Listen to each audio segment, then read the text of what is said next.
Mtazamaji wa shirika la UBC, ni moja kwa moja kutoka jiji la Kampala, kituo nambari 1 cha UBC kinachokupa habari katika lugha ya Kiswahili. Msomaji ni Edwin Nyachwara Mobegi. Shirika la takwimu la humu nchini, mamlaka ya mipango ya kitaifa, Wizara ya Fedha pamoja na ofisi ya waziri mkuu wamefanya mpango wa kubuni kurunzi itakayomulika maendeleo ya kitaifa ambayo yanajulikana kama maendeleo endelevu. Haya yamesemwa na mkurugenzi mkuu wa takwimu za humu nchini, ambaye pia amesema kwamba hatua hii itaongeza uwajibikaji wa mashirika mbalimbali yanayohusiana na maendeleo endelevu.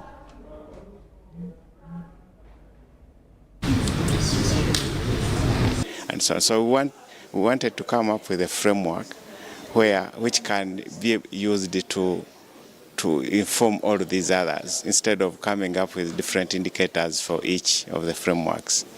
And coming together and agreeing on a common framework is really something which we have been working on. GDP growth and the growth rate, there are indicators on poverty levels, you can see below the poverty line. Now, if we are to compare internationally, there is also the international poverty line, and then so there are indicators on literacy, adult literacy levels. When that is reported differently, it tends to be different, and yet it is coming from government. So we want to make sure that if there is a reporting, is one indicator that when you come to the bureau, you get the same information. When you go to National Planning Authority, you have the same information. So by putting it together and using the same, you are minimizing those inconsistencies in reporting. We also have some programs that are still pulling us downwards. For example, public sector transformation at 70%, private sector development 5%, to produce proportion of paved roads out of total road network.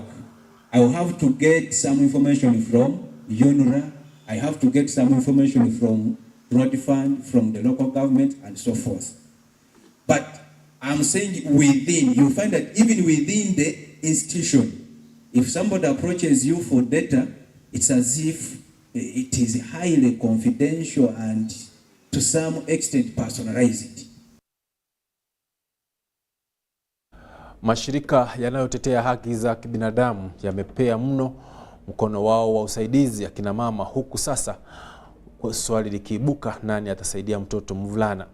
Hata hivyo, akina mama waliokuwa wamepitia machungu na historia zao ni za historia zenye machungu, sasa wanaweza kujimudu kimaisha kutokana na maarifa ya kutegemea mikono yao. Hapa taarifa kwa undani. Maisha ni yenye kutofautiana. Wapo ambao hujipata wamezaliwa na kulishwa kwa kijiko cha dhahabu, na wengine kupitia mkono mgumu wa maisha duni na kukosa furaha. Miongoni mwa wasichana hawa wamepitia na kukulia mazingira duni kiasi cha baadhi yao kuingizwa kwenye majaribu ya ndoa za utotoni, mila kandamizi na mimba za utotoni. Kilichosalimu ni kushikwa mkono na taasisi zenye kupigania haki za wanawake, na leo wamejengea ujuzi muhimu wa kuendesha maisha yao. Kule tulikotoka, wengine tulipitia kwenye changamoto mbalimbali, hasa kuna tulopitia kwenye mimba za utotoni, ukeketwa, unyanyasaji mbalimbali. Lakini TGNP iliweza kutuona kwamba sisi tuna uthamani katika kutupatia elimu ya ujuzi. Hawakuona kwamba elimu ya ujuzi ni ya watoto wa kiume. TGNP ilitushika mkono kwa sababu walituona sisi tuna uthamani kama wanawake kwa kutupatia elimu mbalimbali, ikiwemo elimu ya masuala ya usafirishaji, kuchomelea, ufundi mbalimbali.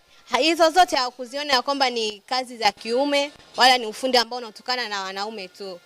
Lakini pia sisi waliweza kutusaidia kutupa michango mbalimbali kwenye familia yetu, sio tu kwenye masuala ya kutupa elimu, lakini waliweza kusaidia familia yetu, watoto wetu, pamoja na vikundi mbalimbali ambavyo vilijitokeza pale viliweza kusaidika na TGNP. Ni kwa sababu kwa dharau wasichana na kuwekea mikakati ya kumaliza zaidi na sio kuendeleza. Je, wale waliotokea mazingira magumu na kufanikiwa kumudu fani mbalimbali wanakuwa na msaada gani? Msikilize Husna Bundugu aliyekimbia ndoa ya utotoni. Mimi hii kazi yangu ya bajaji imeweza kunisaidia kupitia vitu vingi sana.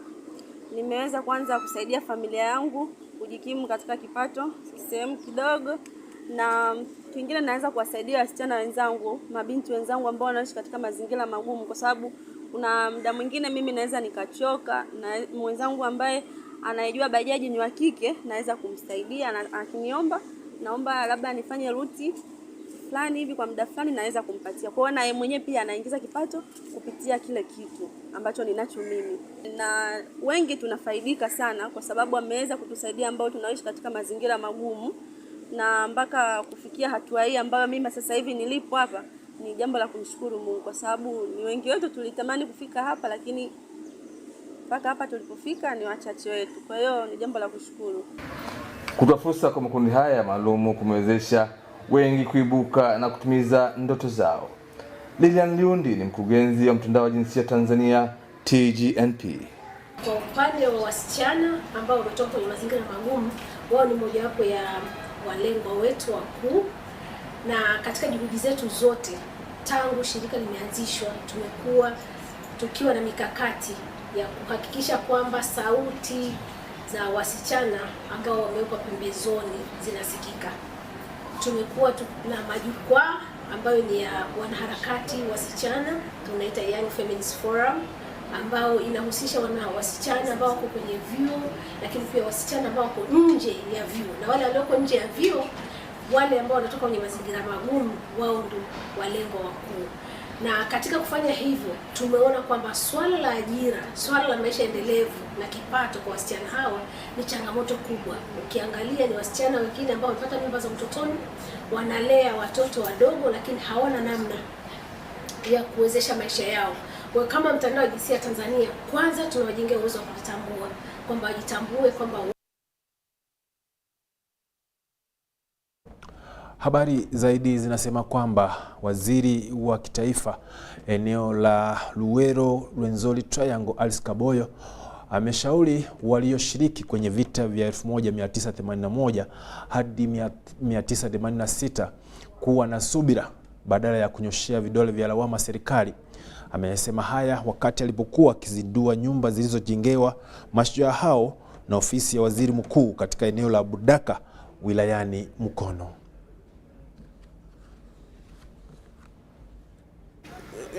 Luwero Rwenzori, and I have withstand Mbale where the struggle began from. How can they say? And you know, this first phase of building houses, in fact, when the president assigned us to visit families, we started here. We are requesting that some of us who can do co-funding, co-support, give us iron sheets, give us cement, give us building materials and little money. Saba ebisigalira bya muntu waffe bwe bibanga birabika akomeze weewo aziikibwe mu bijja byaffe. Ebaza omukulu w'eggwanga President Museveni okunzimbira amakanga gano ne bagankwasa mu butongole, era minisita agankwasiza mu butongole. Nkwebaza ssebo, weebale nnyo, weebalire ddala. We were mandated to construct, and indeed it's on such a day that we, humbly welcome you to commission it.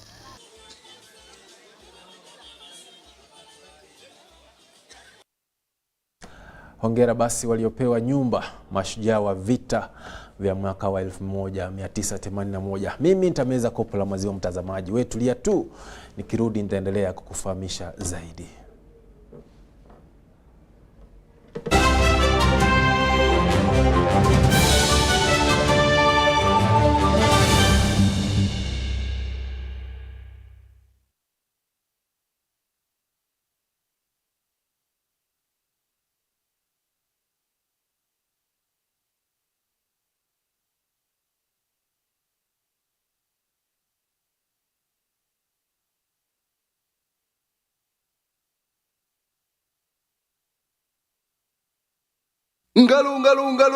It's true what people say, that when I wash and you wash your hands with soap, we'll have less infections as Ugandans.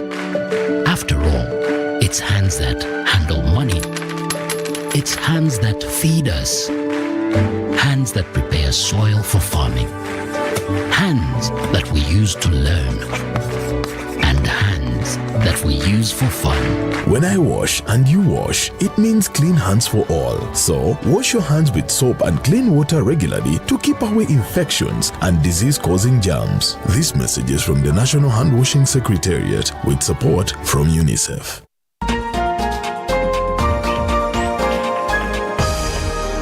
This week on UBC. In the past, my people could predict the weather, but now the rules of nature have been rewritten.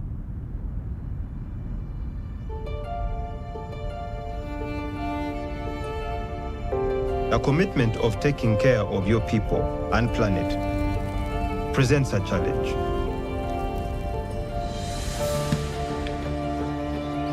A challenge that leads you into the unknown.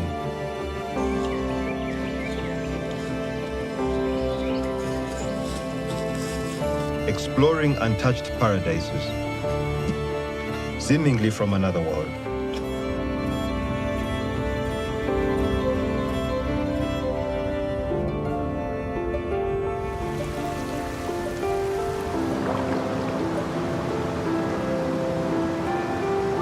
All of them connected by the water that flows downstream from the peak of the kingdom.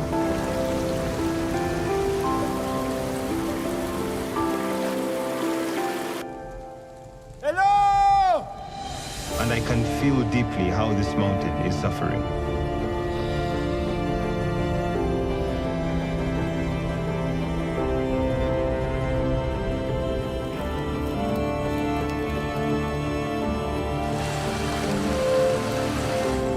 A place where the purity of the air drives you to keep climbing upward.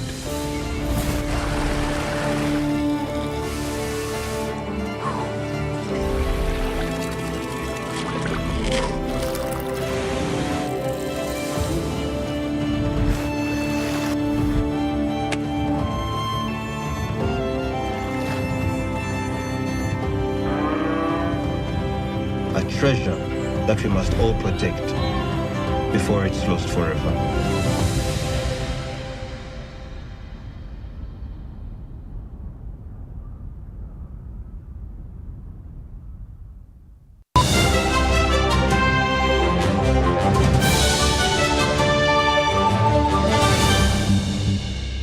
Hujambo na karibu tena, tuendelee kufahamisha tukiwa tunakujia kutoka shirika la UBC kituo nambari 1 na tunatangaza kutoka jiji la Kampala.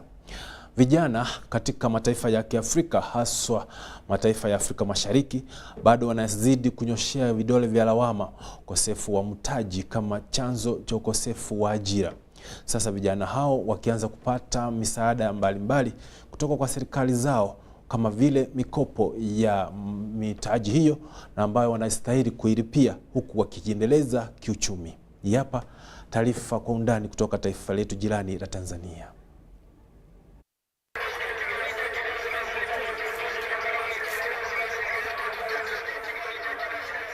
Vijana wamekuwa wakijishughulisha na shughuli mbalimbali ili kupata pato lao la siku, huku wengine wakiwa na malengo ya kumiliki biashara kubwa, lakini linapokuja swala la mitaji, hapa wanakumbana na panda shuka nyingi.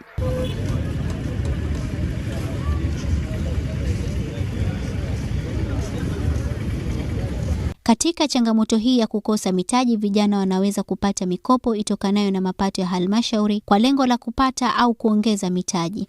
Licha ya kutolewa kwa mikopo hii ambayo lengo lake kuu ni kutoa mitaji kwa vijana, wanawake pamoja na walemavu, lakini bado kumekuwa na changamoto ya kutoitambua mikopo hii na badala yake kutumia vyanzo vingine ili kujipatia mitaji na kuanza au kuendeleza biashara zao.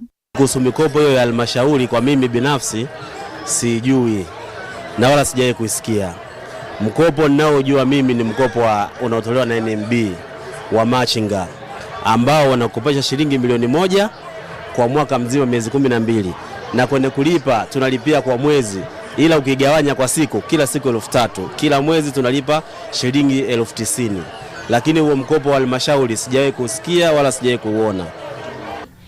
Mimi mikopo ya 10% sina ufahamu nayo yote na sijawahi kuisikia na haijawahi kuninufaisha. Mimi nimeweza kuwekeza kidogo kidogo mpaka kufika hapa. Wapo baadhi yao ambao wanaitambua, lakini kutokana na kuwa michakato ya upatikanaji wake huchukua muda mrefu, hivyo inawawia vigumu na kutafuta mbadala wa kupata mitaji ili kujiendeleza. Alifahamu mikopo ya 10%, lakini kwa upande wangu mimi haijawahi kunifanisha na chochote, tofauti na vikoba ambapo unaweza nikaomba mkopo wiki ijayo nikapata. Na ishauri serikali ituangalie si vijana. Tuna mambo mengi ya kufanya lakini tunakwamishwa na mitaji. Kutolewa kwa mikopo hii bado imekuwa na changamoto ambazo zinaikumba mifumo katika urejeshaji na utolewaji wake. DW imezungumza na Walter Nguma, mchambuzi wa masuala ya uchumi, kutaka kujua, je, nini kifanyike ili serikali kufikia lengo? Ni hatua nzuri, lakini lazima kujengwe mfumo mzuri zaidi na mfumo sahihi ambao utakuwa unaweza kupeleka taarifa moja kwa moja serikalini ili kuweza kujua kwamba kiasi hiki cha fedha kinawafikia wale walengwa, hasa kwa sababu ukija kuangalia ni kwamba fedha hizi tokea zimeanza kutolewa miaka ya huko nyuma, miaka mingi, bado hazikuonyesha tija kwa Watanzania, hususan vijana, kwa sababu ilikuja kugundulika kwamba ni fedha ambayo inaishia mikononi mwa viongozi, hususan madiwani, kwa hiyo na wakurugenzi wa halmashauri.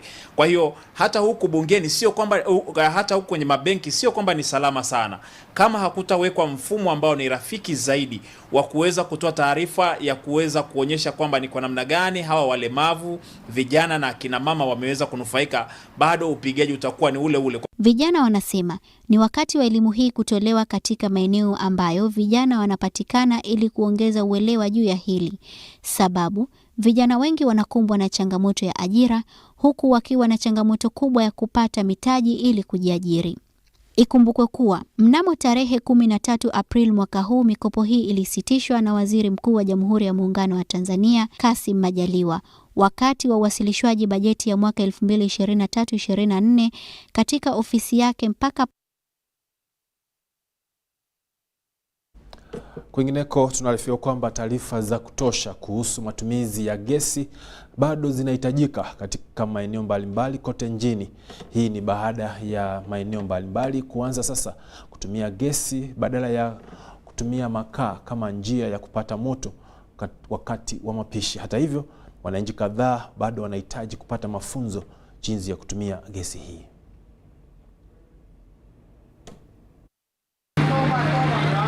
And what has come out here clearly is that biomass is still here to stay. What we need to do is to promote sustainable use of biomass. And how can we do this? By making biomass renewable. That means we need to encourage planting of trees so that we reduce dependence on natural forests, but artificial forests, the plantations. Dependence is important, is that our people are relying so much on one source of energy. You've heard that 90% of the people in Uganda utilize biomass for energy. This is crucial for their livelihood, it's crucial for business, it's crucial for industry.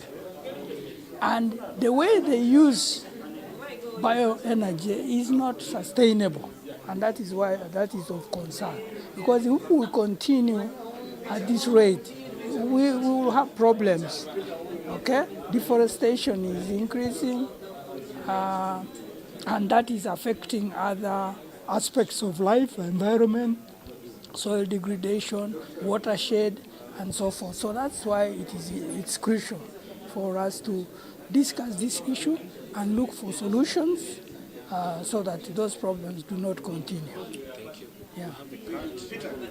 This clean energy can be like gas cooking, electricity, solar, wind, thermal, which some of them, rural communities don't embrace them. They still look at the biomass because it's easily accessible to most of them. Like how we are saying, 90% of them rely on it. For wood to LPG, but it has also failed. Why? High initial costs for gas cylinders, but also refilling costs are still high. Affordability, and accessibility. In rural areas, we don't have biogas centers. So when you compare all these options with the biomass, first of all, biomass is available. You can have it everywhere you go. And it's too, like in rural areas, biomass is free. You just move behind your home, your household, and you have your wood. So what we are trying to say is that there are means of using biomass sustainably. For example, schools. Why can't school use biomass saving technology?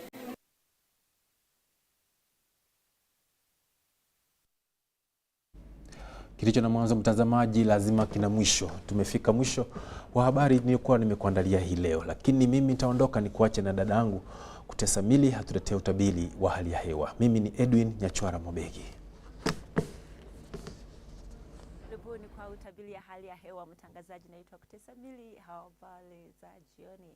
Bado tuko na vipindi vya mvua imeendelea kunyesha hapa na pale ndani la nchi yetu, na hii imetuka kwa wajili la mkango imeenea ndani la nchi yetu, pamoja na vipindi vya upepo kutoka sehemu za Kongo kuingia ndani la nchi yetu, pamoja na sehemu za mashariki kuingia ndani la nchi yetu. Ndio vipindi vya mvua tumeendelea kupata hapa na pale ndani la nchi yetu. Kesho asubuhi tajua kama vipindi vya mvua kunyesha pamoja na radi mijini ya nchi yetu Kampala, mvua ya rasha sehemu zingine katikati la nchi yetu, lakini sehemu za mashariki watamka na vipindi vya mvua kunyesha pamoja na radi sehemu za magharibi, na tena watakuwa na vipindi vya mvua kunyesha pamoja na radi sehemu za Mbarara, vipindi vya mvua kuchomoza pamoja na mawingu sehemu za Kabale kaskazini la nchi yetu.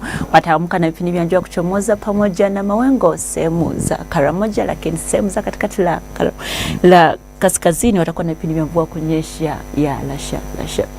Baada tunaona kwamba mambo anaenda kubadilika kidogo, tutaendelea mbele na vipindi vya mvua kunyesha katikati la nchi yetu pamoja na mijini ya nchi yetu. Kampala ndio tukufika 27, 29, sehemu za Nakasongola, Masaka kwa 26. Mashariki itakuwa na vipindi vya mvua kunyesha tena, lakini ya rashasha na joto kufika 28, Jinja pamoja na Tororo, lakini sehemu za itakuwa juu kidogo kwa 29. Sehemu za magharibi watakuwa na vipindi vya mvua kunyesha tena pamoja na radi sehemu za Mbarara na joto kufika 27, Kasese 29, lakini Masindi 26. Kabale itakuwa chini kidogo kwa 26. Kaskazini la nchi yetu watakuwa na vipindi vya mvua kunyesha kwa muda la siri na joto kufika 30 sehemu zote, pamoja na sehemu za Arua wenda kuwa na 26 vipindi vya mvua ya lasha. Mwenye anataka kutoka ndani la nchi yetu kutembelea miji kadhaa duniani, tukaeleza kwamba hapa karibuni Nairobi itakuwa na vipindi vya mvua kunyesha pamoja na radi na sehemu za jioni na joto kufika 24. Sehemu za Dubai vipindi vya mvua ya lasha, lakini joto bado iko juu kwa 29. Cairo inaenda kwa vipindi vya mvua kuchomoza sana na joto kuwa kwa 27, lakini sehemu za London tunaona kwamba kuna vipindi vya mvua na joto kuwa kwa 14. Asante sana kunitazama na